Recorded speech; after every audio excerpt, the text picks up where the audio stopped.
If you're listening to this, you might be going through some really dark times.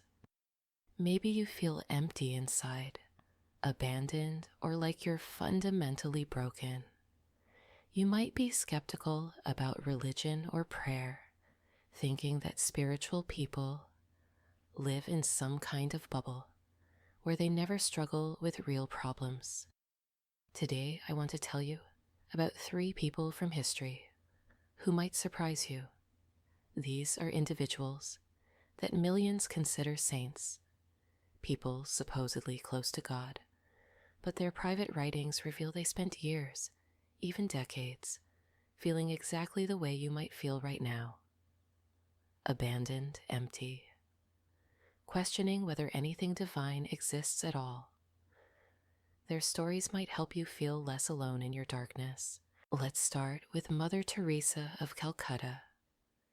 You've probably heard of her, the tiny woman who worked with the poorest people in India and won the Nobel Peace Prize.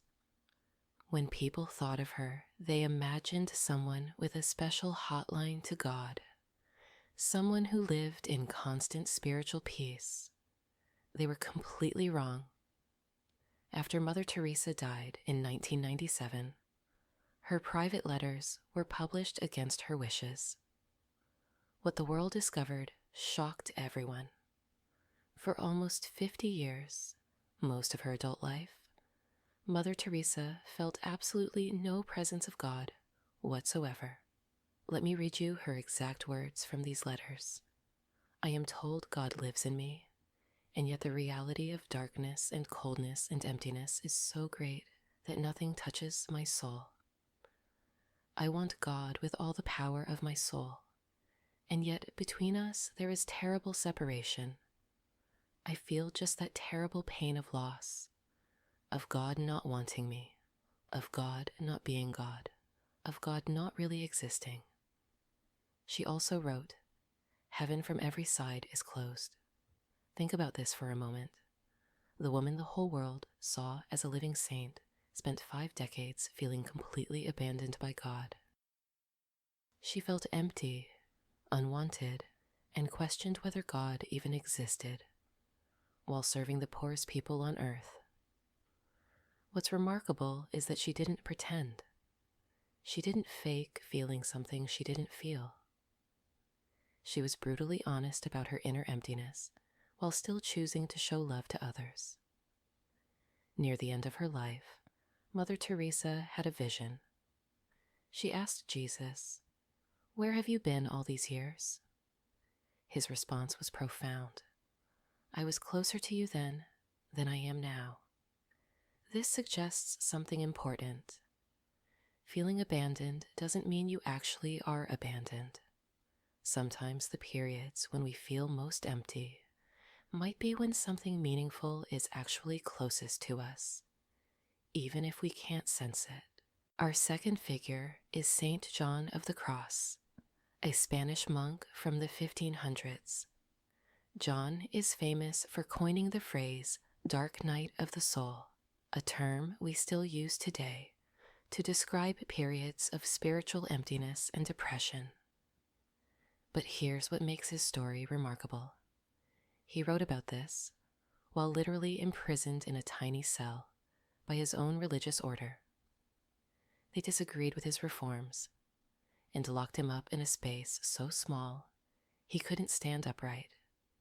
He was tortured and left in complete darkness for months.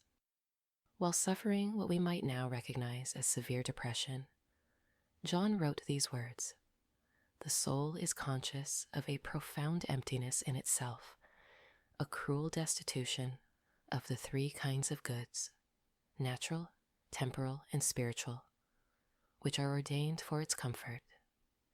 It sees itself in the midst of the opposite evils, miserable imperfections, dryness and emptiness of the understanding, and abandonment of the spirit in darkness."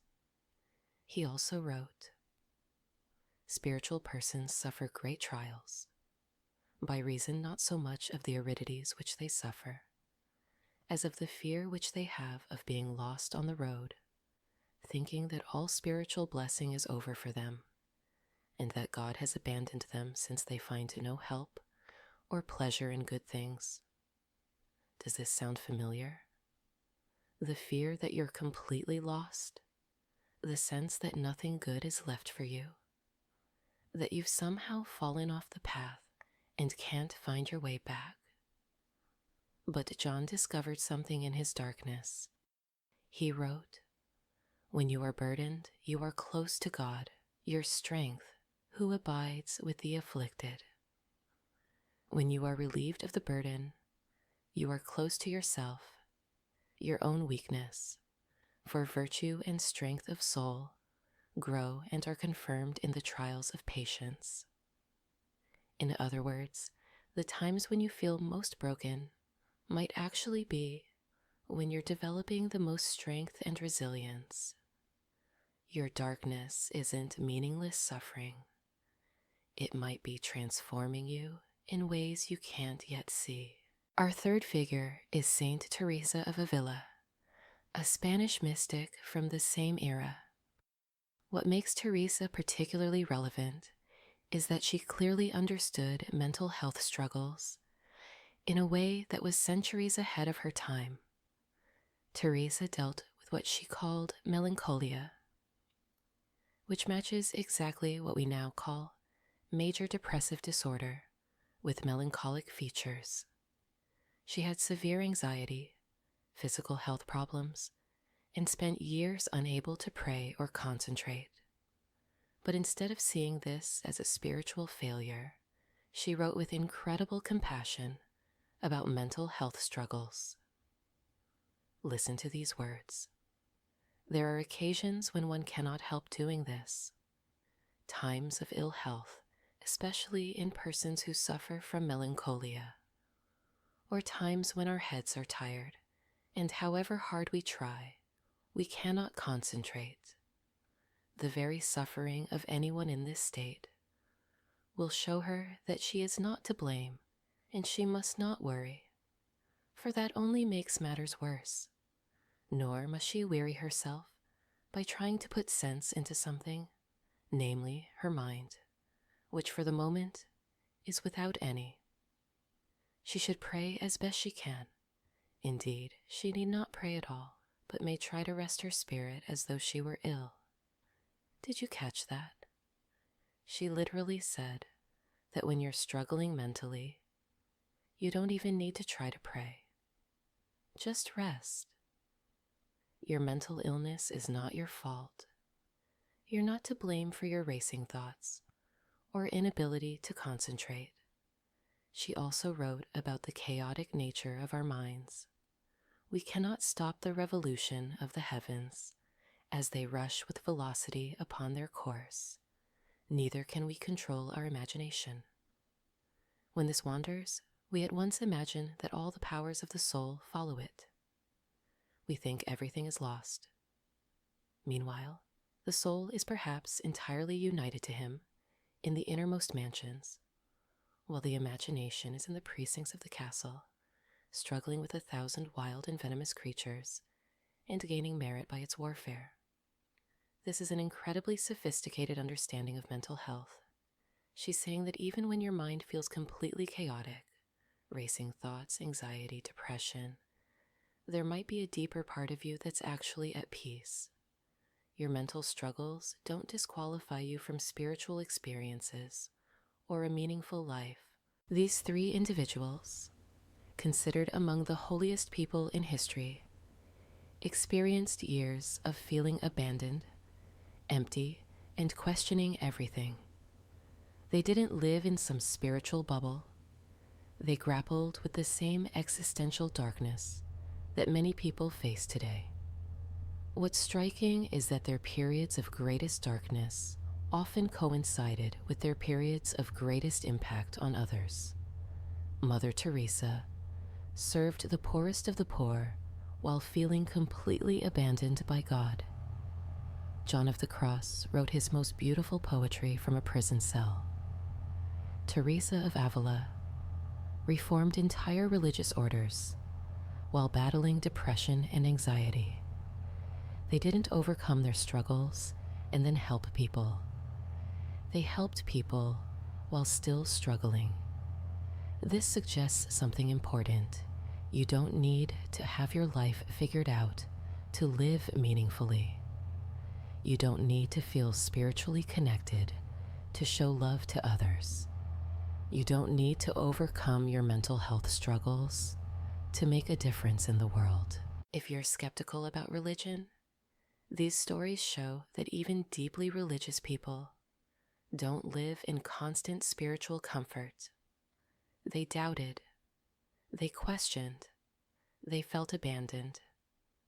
The difference is that they found ways to create meaning even in the midst of their emptiness.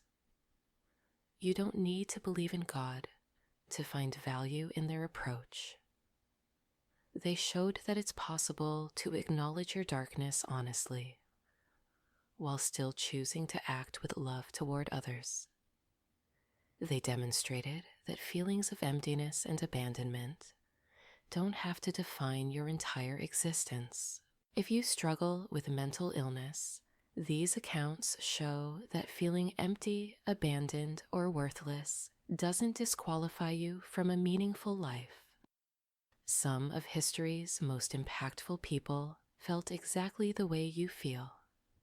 Your mental health struggles don't make you less worthy of love. Your fear of abandonment doesn't make you broken. Your emptiness doesn't mean you have nothing to offer the world. Teresa of Avila specifically addressed people who couldn't concentrate or felt too broken to function spiritually. Her message was simple: rest. Be gentle with yourself. You're not doing anything wrong by struggling. Here's what might be the most hopeful part of these stories. All three of these people found that their darkness had meaning. Not that it was good or that they were grateful for it, but that it developed something in them: resilience, compassion, depth, that they couldn't have gained any other way. Mother Teresa's 50 years of feeling abandoned by God gave her a unique ability to sit with others who felt abandoned. John of the Cross's imprisonment and depression led him to write guides that have helped millions navigate their own dark nights. Teresa of Avila's mental health struggles made her one of the most compassionate voices in history for people who feel broken. Your darkness might not be pointless suffering. It might be developing something in you that the world needs. Now you might be wondering, if these saints felt so abandoned, why did they keep trying to connect with God? And more importantly, why might you want to try? Here's what's remarkable. All three of these people discovered that their honest, desperate prayers during their darkest moments were actually their most authentic conversations with the divine. They didn't pray pretty, polished prayers. They prayed their raw truth. Mother Teresa wrote letters to God that were essentially long, honest complaints about feeling abandoned. John of the Cross cried out to God from his prison cell. Teresa of Avila literally said you can just rest instead of trying to pray perfectly when you're struggling mentally. Their approach to prayer wasn't about feeling good or getting answers. It was about showing up honestly, exactly as they were, even when, especially when, they felt nothing in return. If you've never really tried to pray before, or if prayer feels fake or pointless, these saints offer a different model. You don't need to use fancy words or feel spiritual. You can literally just tell God exactly how you feel, even if that's, I don't know if you exist, but I'm miserable and I need help. Mother Teresa's letters to God included lines like, I feel just that terrible pain of loss, of you not wanting me. That's prayer, raw, honest, desperate. and apparently exactly what God wants to hear. You could start simple. God, if you're there, I'm struggling. I don't know how to do this, but I need to talk to someone.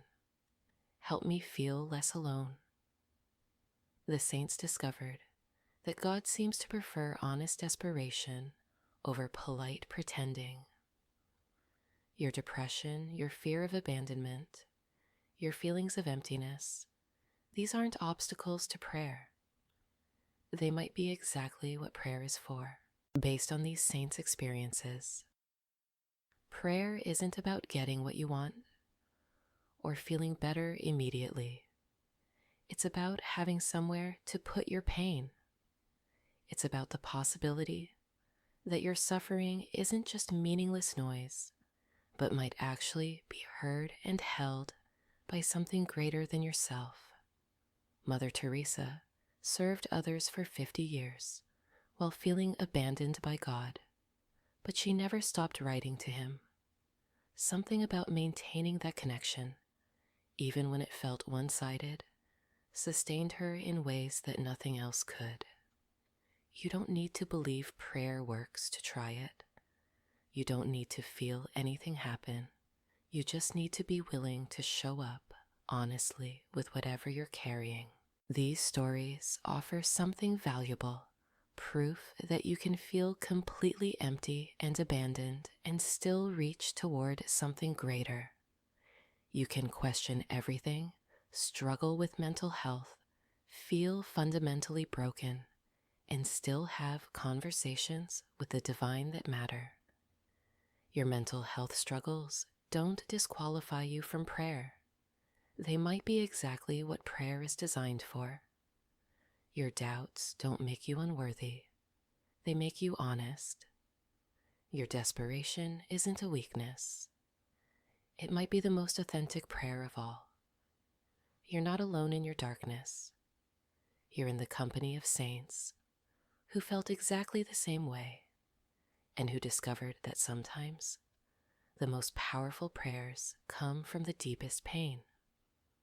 Maybe it's worth trying to talk to God, not because you expect to feel better, but because these saints discovered that even when God feels absent, showing up with your honest heart changes something inside you.